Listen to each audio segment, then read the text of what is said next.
বলে দাও।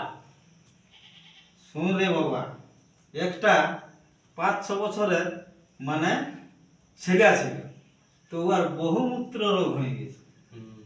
তো তো ও সবসময় ওর মাকে বলতো কি, পেশাব করবো বলতো না, বলতো এ মা মুচিব।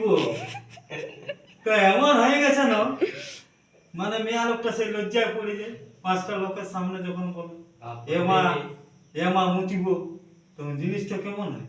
তাহলে বলছে ঠিক আছে, এবার মা মনে মনে চিন্তা করছে, বলছে ঠিক আছে, ইয়াকে একটা অন্য কিছু বলতে বলতে হবে। তাহলে কি বলতি, তখন ওর মায়ে বলছে এ বেটা শুন, তো যখনই পেশাব লাগবে তখন তুই বলবি যে মা গো আমি বাঁশি বাজাবো।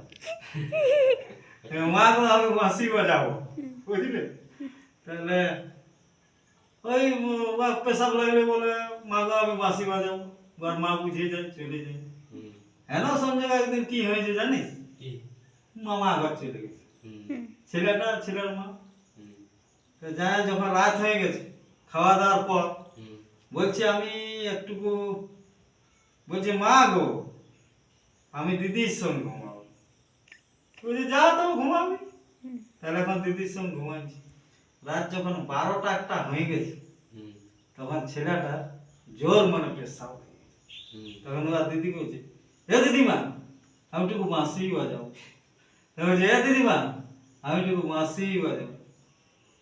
তুমি বলছি রে এত রাতে কি তুই বাঁশি বাজাবি, তো বাজাবি আমার কানটায় বাজা। তখন ছেলেটা কি করেছে, ছেলেটা তখন ওর কানটায় ইশারা করে দিয়েছে।